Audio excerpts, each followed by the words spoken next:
ও আমার সঙ্গী সাথীরা, আমি একটা ওসিয়াত করে যাচ্ছি।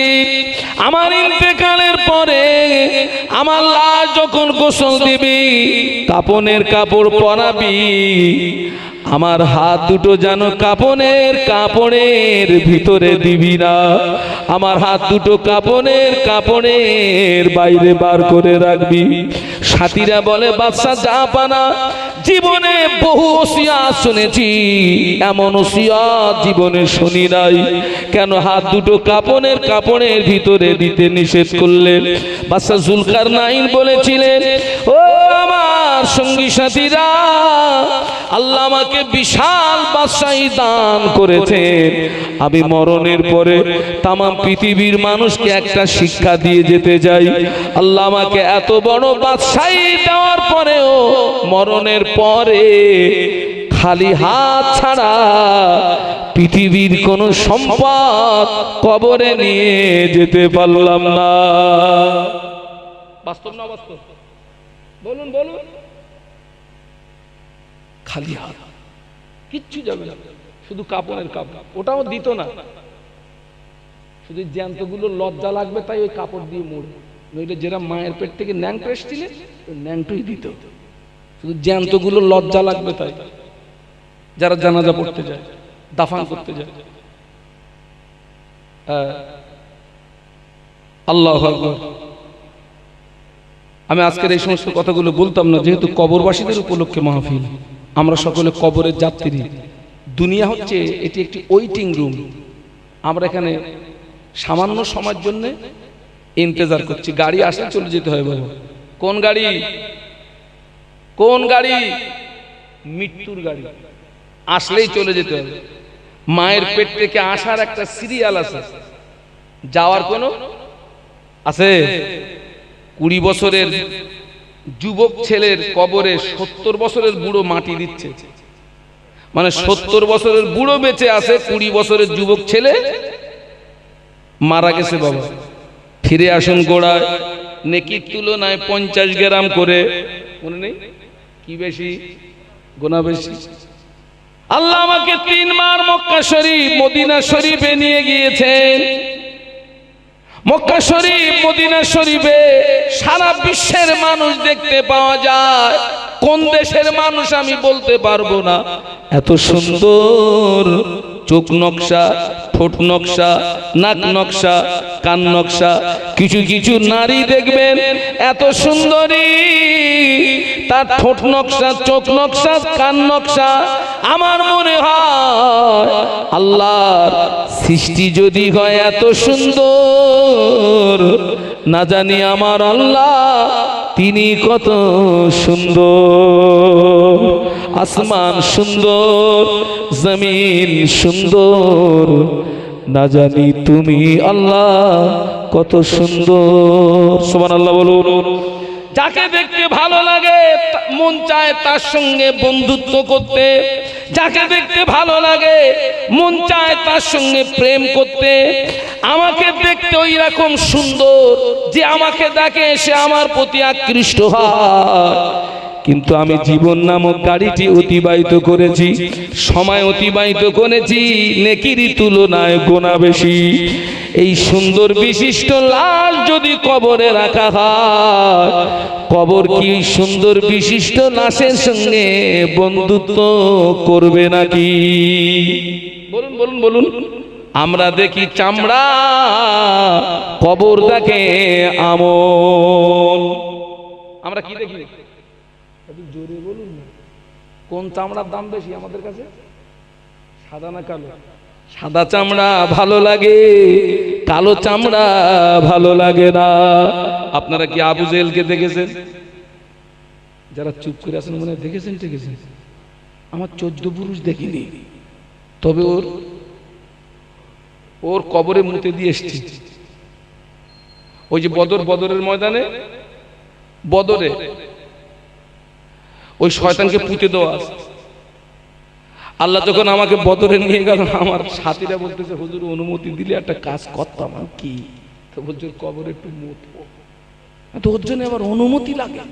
যা করবি কর, ওর যেটা পাওনা দিয়ে দে। আবু জাহলকে দেখতে ছিল কাশ্মীরি আপেলের মতো, এত সুন্দর দেখতে ছিল শয়তানকে কাশ্মীরি আপেলের মতো। কিন্তু আবু জাহল হলো জাহান্নামার কীট, আবু জাহল হলো জাহান্নামার পোকা, আবু জাহল হলো জাহান্নামার খোরাক। হাফসি বেলালকে দেখতে ছিল কালো কয়লার মতো। হাফসি বেলাল হলেন আল্লাহ পাকের জান্নাতেরই মেহমান। আরো জোরে বলুন সুবহানাল্লাহ। হাফসি বেলাল যখন মদিনার মসজিদে নববীতে আজান দিতে, হাফসি বেলালের আজানের আওয়াজ আল্লাহ পাকের আরশ মুআল্লাতে পৌঁছে যেত। আল্লাহ নবী মেরাজের রাতে জান্নাত পরিদর্শন করেছিলেন। আল্লাহ নবী জান্নাতের ভিতরে ঘুরছেন, সঙ্গে জিবরাইল আমিন আলাইহিস সালাম আছেন। আল্লাহ নবী জান্নাতে একটা মানুষের পায়ের আওয়াজ শুনতে পাচ্ছেন, কিন্তু মানুষ দেখতে পাচ্ছেন না। আল্লাহ নবী বললেন, ইয়া আখি জিবরাইল, ও ভাই জিবরাইল, এই আওয়াজটা কিসের আওয়াজ? ইয়া রাসূলুল্লাহ, হাবিবাল্লাহ, এই আওয়াজটা অন্য কোনো আওয়াজ নয়, এই আওয়াজটা হলো আপনার হাফসি বেলালের পায়ের আওয়াজ। আল্লাহ নবী বললেন, জিবরাইল, আমি তো বেলালকে দুনিয়ায় দেখে এসেছি, পায়ের আওয়াজ জান্নাতে আসলো কি করে? আল্লাহ নবী একদিন বেলালকে ডাকলেন, বেলাল, কি ইবাদত করো তুমি, কি আমল করো তুমি? ইয়া রাসূলুল্লাহ, ইবাদত আমল কিচ্ছু নাই, তবে আমি সর্বক্ষণ পবিত্র হালাতে থাকার চেষ্টা করি। আল্লাহ কোরআন শরীফে বলেছেন, ইন্নাল্লাহা ইউহিব্বুত তাওয়াবিনা ওয়া ইউহিব্বুল মুতাতাহহিরিন। আল্লাহ পাক বললেন, আমি তওবাকারীকে ভালোবাসি, পবিত্রতা অর্জনকারীকে ভালোবাসি। ইয়া রাসূলুল্লাহ গে, হুজুর আমি বেলাল, আমার উযু নষ্ট হয়ে গেলে আমি সঙ্গে সঙ্গে উযু করে নি, আমি উযু করে নি 2 রাকাত তাহিয়াতুল উযু নামাজ আদায় করে নি। যেটা বলতে পারলেন না সুবহানাল্লাহ। কালো বেলাল, হাফসি বেলাল, আজানের আওয়াজ কোথায় যাচ্ছে? আল্লাহ নবী একদিন আহলে বায়াতদের ডাকলেন।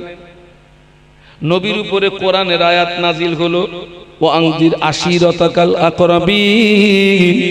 এই আয়াত শরীফা যখন নাজিল হলো, আল্লাহ নবী আলীকে ডাকলেন, হাসান হোসাইনকে ডাকলেন, কন্যা ফাতেমাকে ডাকলেন।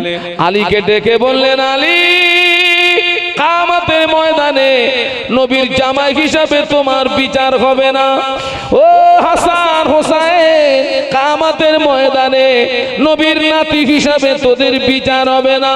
ও মা ফাতেমা, কিয়ামতের ময়দানে নবীর মেয়ে হিসাবে তোর বিচার হবে না মা, বিচার হবে তোদের আমলের উপরে। সুবহানাল্লাহ বলে। ওনাদের বিচার যদি আমলে হয়, আমাদের বিচার কিসে হবে?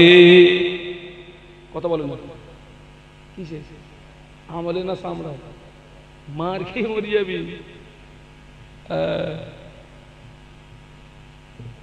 যারা কবরে চলে গেছে, এই মরা মানুষগুলো আমাদের সঙ্গে হিংসা করে, ওই কবরবাসীরা আমাদের সঙ্গে হিংসা করে। কবরবাসীদের হিংসা বেনামাজির সঙ্গে নয়, বেরোজগারের সঙ্গে নয়, দাতালের সঙ্গে নয়, মাতালের সঙ্গে নয়, ওরা হিংসা করে, ও আমার ছেলেরা মেয়েরা, তোরা 5 ওয়াক্ত নামাজ পড়তে পারিস, আমাদের নামাজের দরজা বন্ধ হয়ে গিয়েছে। তোরা রমজানে রোজা রাখতে পারিস, আমাদের রোজা রাখার দরজা বন্ধ হয়ে গিয়েছে। তোরা দান ধান করতে পারিস, আমাদের দান ধান করার রাস্তা বন্ধ হয়ে গিয়েছে। অতীব দুঃখের সঙ্গে বলছি, আজ সমাজে অনেক মুসলমান আছে, সারা বছরে 2 দিনের বেশি নামাজ পড়ে না। কদিন?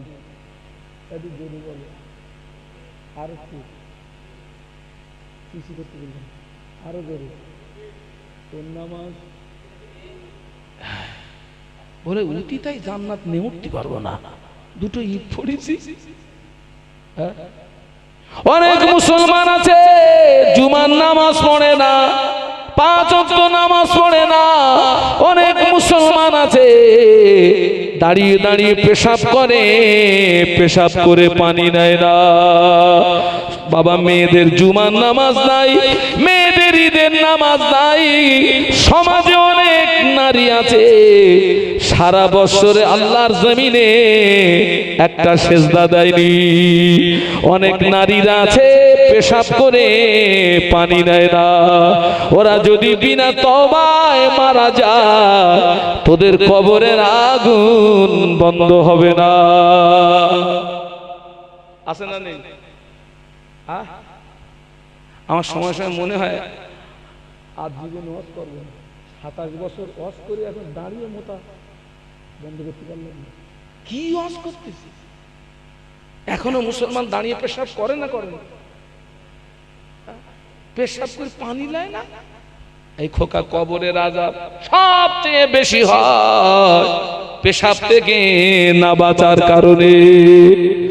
আল্লাহর নবী যখন এই কথাটা বললেন, সাহাবীরা কাঠি নিয়ে ঘুরতেন, পেশাব লাগলে কাঠির মাথা দিয়ে জমিন খুঁড়ে ওখানে পেশাব করতেন।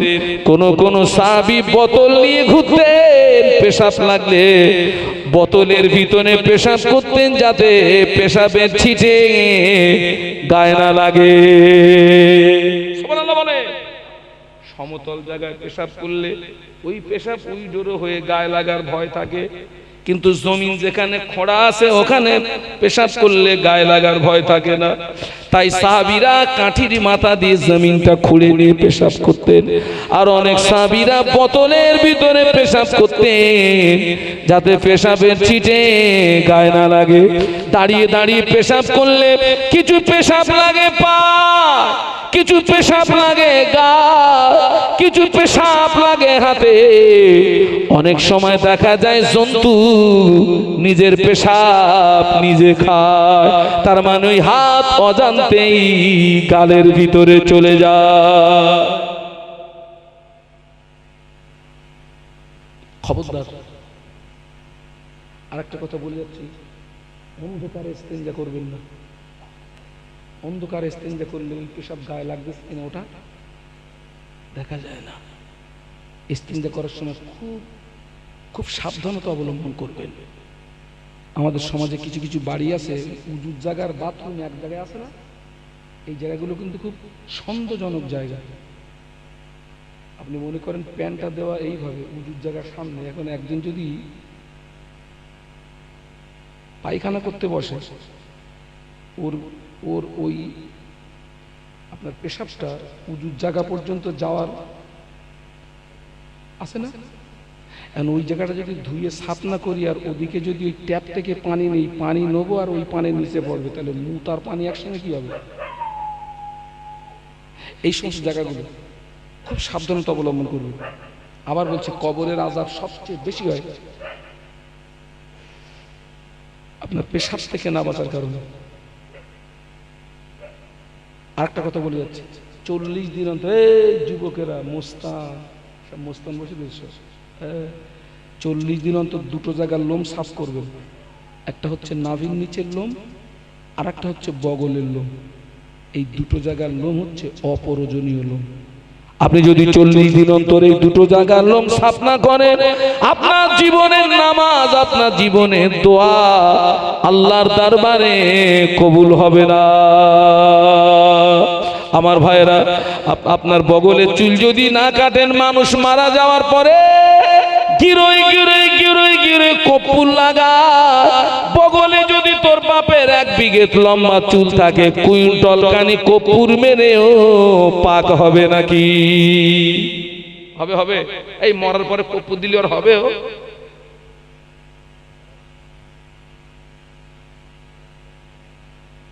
আল্লাহ আমাদেরকে হেদায়েত দান করুন, আল্লাহুম্মা। আল্লাহর নবী কি বললেন আহলে বায়াতদেরকে? আলী কিয়ামতের ময়দানে নবীর জামাই হিসাবে বিচার হবে না, বিচার হবে তোমার আমলের উপরে। অথচ ওই আলী সম্পর্কে রাসূল বলেছেন, আনা মাদিনাতুল ইলম ওয়া আলীহুম বাবুহা।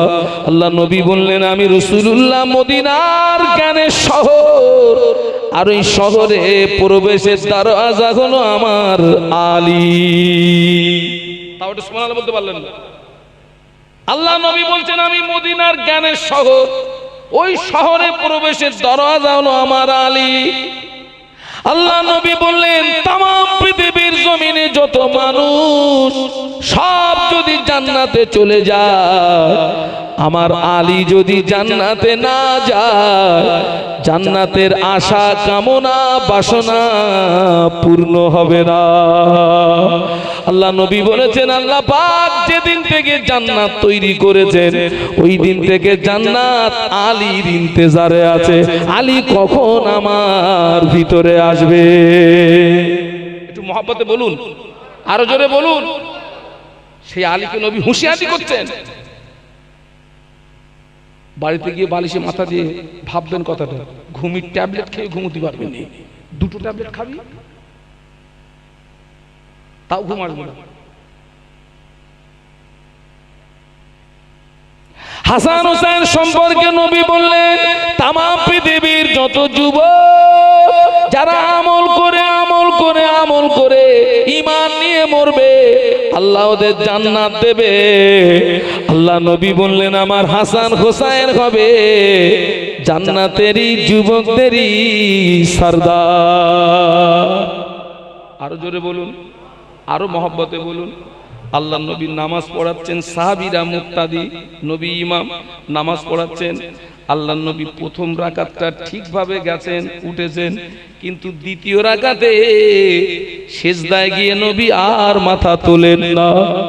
সাহাবীরাও সিজদায়, নবীও সিজদায়, মাথা তোলেন না। 10 মিনিট 20 মিনিট আধা ঘন্টা হয়ে যাচ্ছে, নবী মাথা তোলেন না।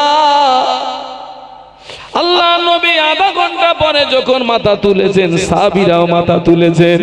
নবী নামাজ শেষ করলেন, সাহাবীরা বললেন হুজুর দ্বিতীয় রাকাতে এত দেরি করলেন কেন? আল্লাহ নবী বললেন সাহাবীরা তোমরা জানো না, আমি আল্লাহ নবী যখন সিজদায় চলে গিয়েছি, আমার নাতি ভাই আমার কাঁধে উঠে গিয়েছে, ওরা খেলা করছিল, আমি সিজদা থেকে মাথা তুলতে পারিনি, ওদের ডিস্টার্ব হবে, ওরা যতক্ষণ খেলা করেছে আমি ততক্ষণ আল্লাহর জমিনে সিজদায় পড়েছিলাম, ওদের যেন খেলায় ডিস্টার্ব না হয়। আল্লাহ নবী হাসান হোসেনকে বললেন ও হাসান হোসেন, কিয়ামতের ময়দানে নবীর নাতি হিসাবে বিচার হবে না, বিচার হবে তোদের আমলের উপরে। আল্লাহ নবী ফাতেমা সম্পর্কে বলেছেন তামাম পৃথিবীর যত নারী আমল করে আমল করে আমল করে যারা ঈমান নিয়ে মরবে, আল্লাহ ওদের জান্নাত দেবে। আমার ফাতেমা হবে জান্নাতে নারীদেরই সরদারিনী। মিশকাত শরীফের রওয়ায়েতে এসেছে আল্লাহ নবী বলেছেন ফাতেমা হলো আমার দেহের একটি অংশ। বলুন সুবহানাল্লাহ। আল্লাহ নবী বললেন ফাতেমা, আল্লাহ নবী বললেন আ ফাতেমা, কিয়ামতের ময়দানে নবীর মেয়ে হিসাবে বিচার হবে না, বিচার হবে তোর আমলে। অথচ আল্লাহ নবী যে ফাতেমাকে এমন হুঁশিয়ারি বাণী দিলেন, হযরত ফাতেমা রাদিয়াল্লাহু আনহার জীবনী লক্ষ্য করে দেখা গেছে যার জীবনে কোনোদিন তাহাজ্জুদের নামাজ কাজা ছিল না। একটু মহব্বতে বলতে পারলেন না? আরো জোরে বলুন, কোন নামাজ কাজা নেই? আর আমাদের ফাতেমাদের আমল নামা দূরবীন দিয়েও নামাজ পাবা না। অধিকাংশ মেয়েরা নামাজ পড়ে না, বলো?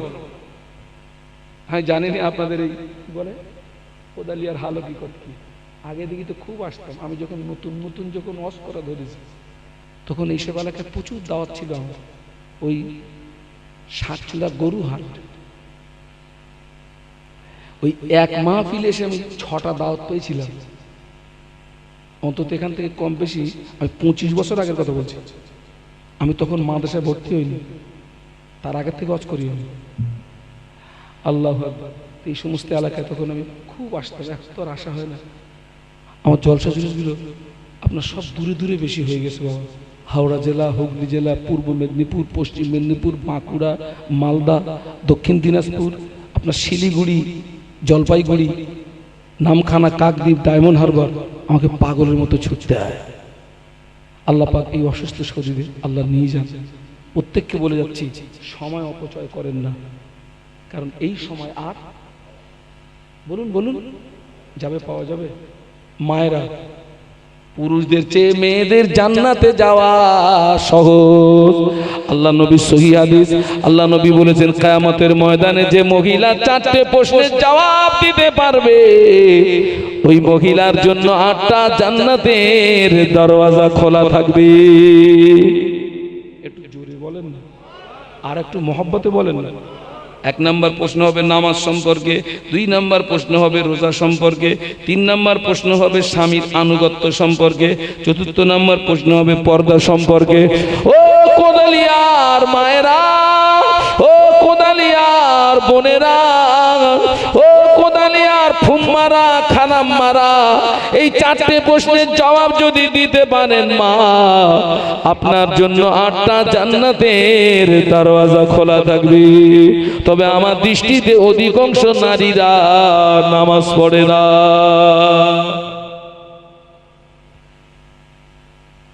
4টে জায়গা এখন মেয়েদের দখলে চলে গেছে বাবা।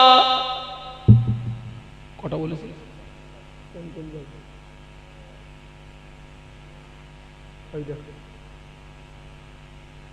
ওই যে কি একজন মোরাবাড়ি বললেন, ঠিক বলেছেন, তারপর বলেন।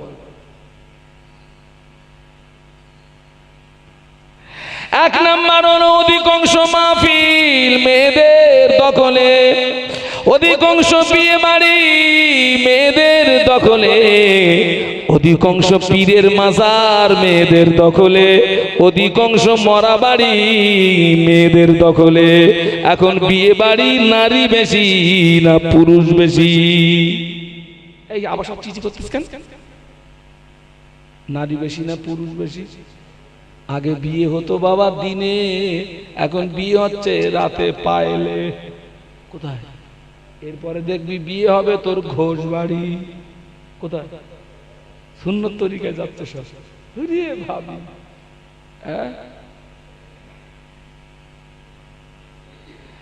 আল্লাহ রে, আল্লাহ ওদেরকে হেদায়েত দেন, বলুন আল্লাহুম্মা। 4টে জায়গা মেয়েদের দখলে। আগে বিয়ে বাড়ি দেখতাম বরের পাশে বোনাইরা বসে থাকতো, এখন দেখতে পাচ্ছি বরের পাশে আর বোনাই নাই, বরের পাশে সুন্দরী ভাবি বসে আছে। আমরা যারা ইমাম ওখানে গিয়ে হতভম্ব হয়ে যাই, আল্লাহ বর দেখবো না ভাবি দেখবো, কোনটা দেখবো? এই জন্য আর বিয়ের দাওয়াত নিই না, টোটাল কোনো বিয়ের দাওয়াত নেই না, পুরো ক্যান্সেল। অনেকে দাওয়াত করে, হুজুর আমি একটু নিয়ত করেছি আমার মেয়ের বিয়েটা আপনাদের পড়াবো। আমি বলি তুই ইমামকে পড়া গেছা, আমি যাবো না। কোনো বিয়ের দাওয়াতে যাই না। মরা বাড়ি দেখেন, মরা বাড়ি নারী পুরুষের চেয়ে নারী বেশি বাবা। নারীরা কি জানাজা নামাজ পড়ে নাকি? আরো করে বলুন তো, সব কি করতে এসে সব গাড়ি ভাড়া করে। আমার যেন মনে হয় কিছু কিছু মরা বাড়ি বিয়ে বাড়ি হয়ে গেছে। এই জন্য আমি বলেছি বাবা, সব মরা বাড়ি যাওয়া যাবে না, সব মরা বাড়ি যাওয়া যাবে না। কিছু কিছু বিয়ে বাড়ি, কিছু কিছু মরা বাড়ি যেন বিয়ে বাড়ির মতো হয়ে গেছে, সেখানে কোনো সপ্তাহ নাই, ঈদের মতো আনন্দ করতেছে বাবা। ওই জন্য আমি বলেছি সব মরা বাড়ি যাওয়া যাবে না, ডাইরেক্ট জানাজার ময়দানে যাবেন, জানাজা নামাজ পড়ে বাগান দিয়ে পালাবেন, মরা বাড়ি যাওয়া যাবে না। ঠিক বলেছি না ভুল বলেছি?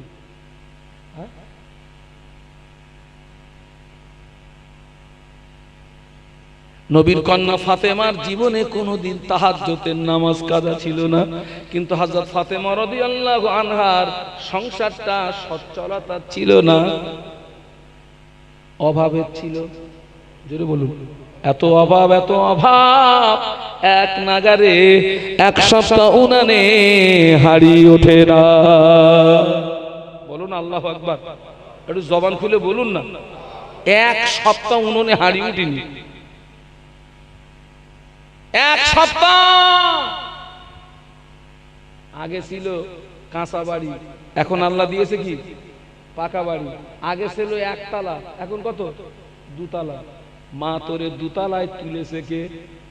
কথা বলেন, তুই দুতলায় উঠে তুই আল্লাহ ভুলে গেলি মা। আমার আল্লাহ আবার তো টুটি ধরে নামাতে পারে না, পারে না। জিন্দা কো মুর্দা বানাবে তু, फिर मुर्दा को जिंदा उठाबे तू, तेरे शान है जल्ला जलालुहु। পৃথিবীর জমিনে অনেক ধনীকে পথের ভিখারি বানিয়ে দিয়েছে, আছে না নেই? ভিখারি বানিয়ে দিয়েছে, পাগল কোথাকার। হযরত ফাতেমা রাদিয়াল্লাহু আনহা একদিন স্বামী আলীকে ডাকলেন, প্রাণের স্বামী আলী, আমি ফাতেমা আপনার কাছে জীবনে দুটো বিদায়ী দাবি রাখবো, আখিরি দাবি রাখবো, আর জীবনে কোনোদিন কোনো দাবি রাখবো না। হযরত আলী কাররামাল্লাহু ওয়াজহু টেনশনে পড়ে গেলেন, নবীর বেটি ফাতেমা কি দাবি রাখে মানতে যদি না পারি, একটা সম্মানের ব্যাপার। ও ফাতেমা কি দাবি বলো না। প্রাণের স্বামী আমি ফাতেমার জীবনে দুটি দাবির ভিতরে প্রথম দাবি হলো, আমি ফাতেমা যেদিন মারা যাব, আমি ফাতেমা যেদিন মরে যাব, বেশি লোকজনকে যেন খবর দেবেন না, গুটি কতক মানুষকে খবর দিয়ে তড়িঘড়ি আমায় দাফন করে দেবেন।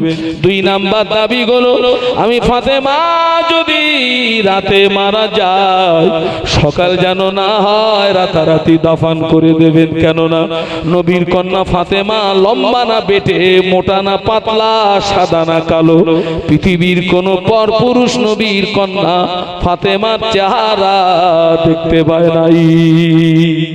আরো জোরে বলুন, আরো মহব্বতে বলুন। হযরত ফাতেমার ইন্তেকাল রাতে হলো, বলুন আল্লাহু আকবার। আলী কাররামাল্লাহু ওয়াজহাহু গুটি কতক সঙ্গী সাথীদের খবর দিলেন, ফাতেমার লাশ গোসল দেওয়া হলো, কাপড়ের কাপড় পরানো হলো, লাশ খাটিয়ায় কোণে নিয়ে কবরে নিয়ে যাওয়া হচ্ছে। আল্লাহ নবীর একজন বিশিষ্ট সাহাবী হযরত আবু যার গিফারী রাদিয়াল্লাহু আনহু কবরের ভিতরে নেমে পড়ে বললেন, কবর তোর ভিতরে কাকে রাখবো তুই জানিস নাকি? তোর ভিতরে যাকে রাখবো যিনি হলেন শেরে খোদা আলীর বিবি, হাসান হোসাইনের মা, তিন দুনিয়ার বাদশার কন্যা ফাতেমা। খবরদার কবর ফাতেমার সঙ্গে যেন বেয়াদবি করবি না। হুজুরের কথা শেষ না হতে হতে কবরের ভিতর থেকে আওয়াজ আসে, আবু যার, কে শেরে খোদা আলীর বিবি, কে হাসান হোসাইনের আম্মা, কে তিন দুনিয়ার বাদশার কন্যা ফাতেমা আমি চিনি না।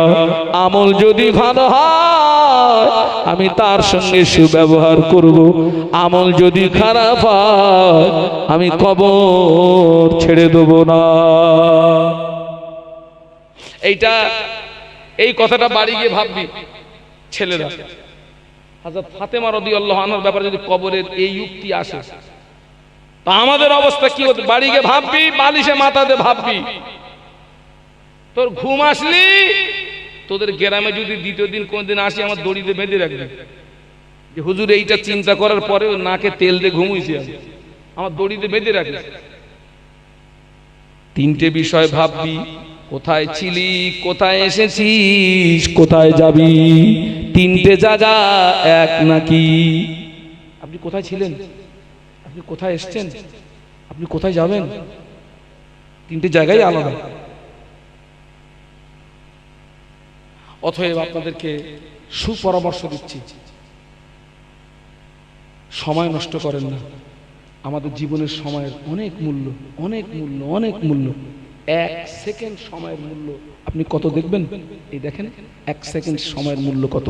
চলুন একটু মদিনা থেকে ঘুরে আসি।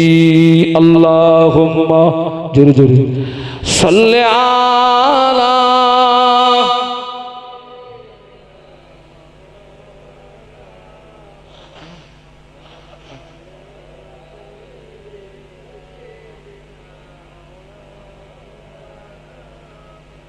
আর একটু মোহব্বতে আল্লাহুম্মা সাল্লি আলা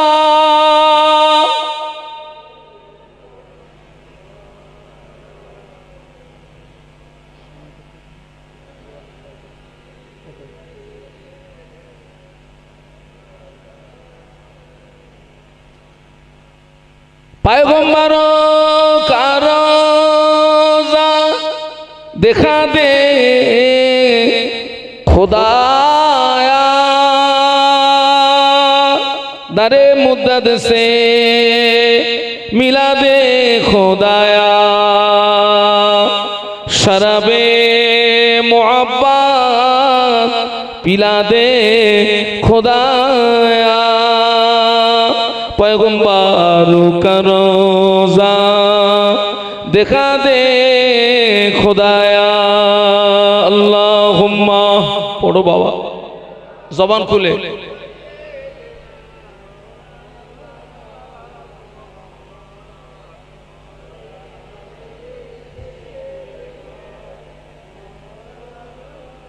एक सेकेंड সময়ের কত মূল্য দেখুন। কিয়ামতের ময়দানে আমাদের মাথার উপরে যে সূর্য, এই সূর্যের 12টি মুখ হবে আর 11টা বেশি হবে। সূর্যের তাপে জমিনটা পুড়ে লাল তামা হয়ে যাবে। হাসরবাসীর মাথার গিলো টকবক টকবক টকবক টকবক করে ফুটতে থাকবে। কারো নাক দিয়ে, কারো কান দিয়ে, কারো চোখ দিয়ে মাথা ঘিনুগুলো বজবজ করে বেরোতে থাকবে। কিয়ামতে ময়দানে আল্লাহ পাক নিজেই বিচারক হবে।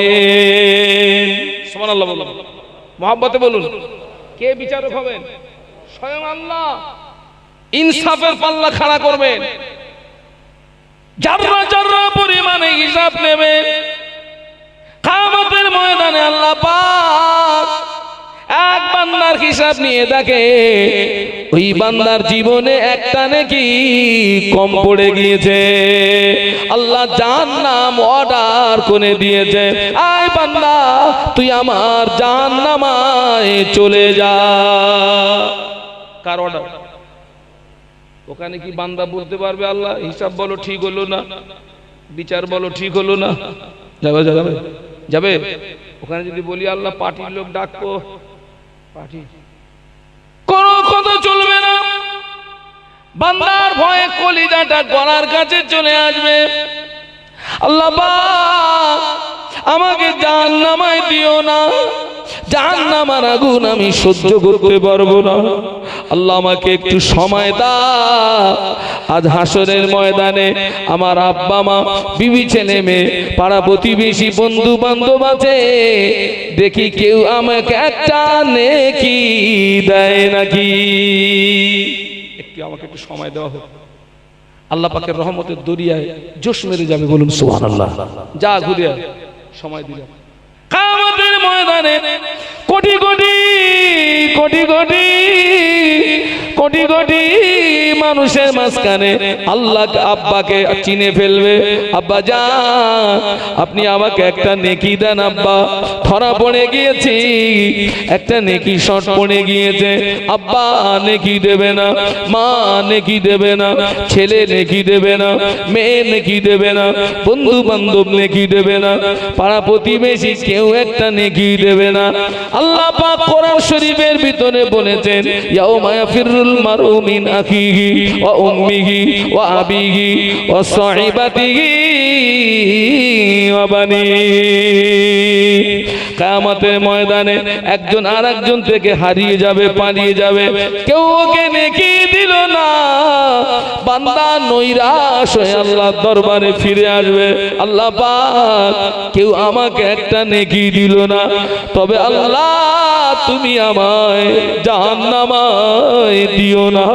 আল্লাহ বলে, বান্দারে আজ হাসরের ময়দানে তুই কাঁদবি না বান্দা, তুই রোনাজারি করবি না বান্দা, তোর জীবনের একটা নেকি এখনো আমার কাছে আছে, ওটা তোর নেকির পাল্লায় চাপাই নাই। একটু মহব্বতে বলুন না, আর একটু জোরে বলুন না। আচ্ছা, এইরকম সময় যদি আল্লাহর পক্ষ থেকে বান্দার জন্য এরকম একটা বার্তা আসে, বান্দা কিরকম খুশি হবে বলুন তো? এই তোর একটা নেকি এখন আমার কাছে আছে, দেইনি এখন।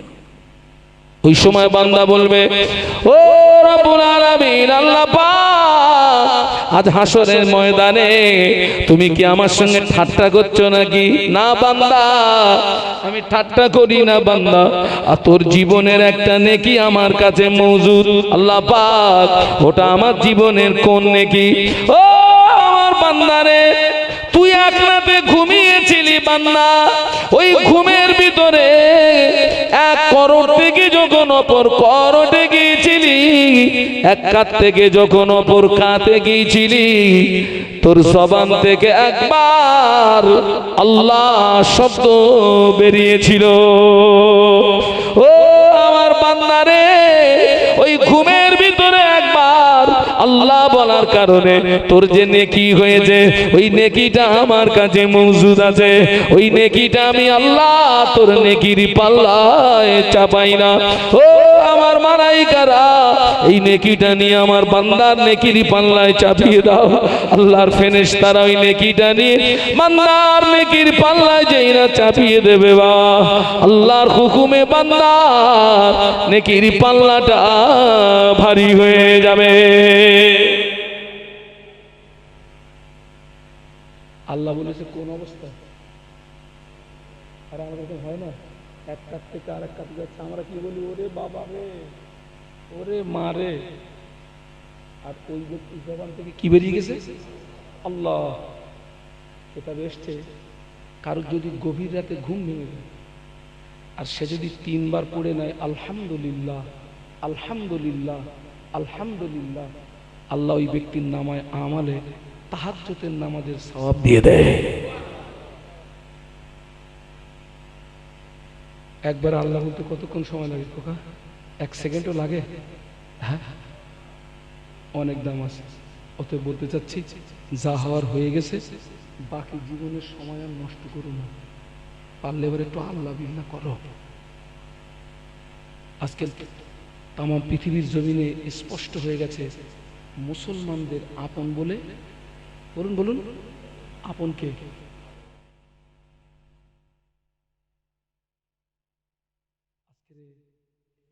এক বছর পেরিয়ে গেল, গাজার মাটিতে লাখ লাখ নারী পুরুষ শহীদ হয়ে গেল। 57টা মুসলিম দেশ, কটা? সব চুপ। এই 57টা মুসলিম দেশ যদি এক হতো, এক হয়ে যদি একটা হুঙ্কার দিত, ইসরায়েলের 14 পুরুষের ক্ষমতা ছিল না গাজার মাটিতে একটা বোম্বিং করা। ঠিক বলেছি না ভুল বলেছি? আজকে দেখেন না, আজকে আমাদের মসজিদ নিয়ে নিচ্ছে, আমাদের মাদ্রাসা নিয়ে নিচ্ছে, ওয়াকফ সম্পত্তি নিয়ে নিচ্ছে। এই ছেলেরা, ওয়াকফ সম্পত্তি কাকে বলে জানিস? কথা বলে না। ওয়াকফ সম্পত্তি কারে বলে? আমার 40 বিঘে জমি আছে, আমার ছেলেও নেই, মেয়েও নেই, কেউ নেই। আমি ওই 40 বিঘে আপনার সম্পত্তি আমি একটা মসজিদ কি, একটা মাদ্রাসা কি, একটা আপনার কবরস্থান আমি দান করে দিয়েছি। এখন সরকার বলছে ওই সম্পত্তি আমার। জানেন না? জানেন না? ওয়াকফ সম্পত্তি সরকারের বাবার সম্পত্তি নয়, সরকারের 14 পুরুষের সম্পত্তি নয়। ও সম্পত্তি আমার বাপের সম্পত্তি, ও সম্পত্তি আমার দাদুর সম্পত্তি, ও সম্পত্তি আমার পদ্দাদুর সম্পত্তি। অতএব এই অন্যায়ের প্রতিবাদ আমাদের করতে হবে না? হবে না? আগামী কাল আমাদের ফুরফুরা শরীফের পীরজাদা তোহা সিদ্দিকী হুজুর কলকাতার রানী রাসমণি রোডে একটা সমাবেশের ডাক দিয়েছেন। আল্লাহ হায়াতে রাখলে আমি কালকে যাবো ইনশাআল্লাহ। আমি বহু জায়গায় প্রচার দিয়েছি, আজকের আপনাদেরকে দাওয়াত দিচ্ছি। আপনার সকাল 12টায় আপনার প্রোগ্রাম শুরু হবে। এটি হচ্ছে আমাদের ঈমানি দায়িত্ব। কি দায়িত্ব বলুন? ঈমানি দায়িত্ব। আল্লাহ রসুল বলেছেন, আমার মাল যদি কেউ জবরদখল করে, ওই মালকে হেফাজত করতে গিয়ে আমার যদি মৌত হয়ে যায়, আল্লাহ রসুল বলেছেন ওই ব্যক্তির মৌত হবে শাহাদাতের মৌত। জোরে বলতে পারলেন না? ওই হামাসরা যুদ্ধ করছে কিসের জন্য?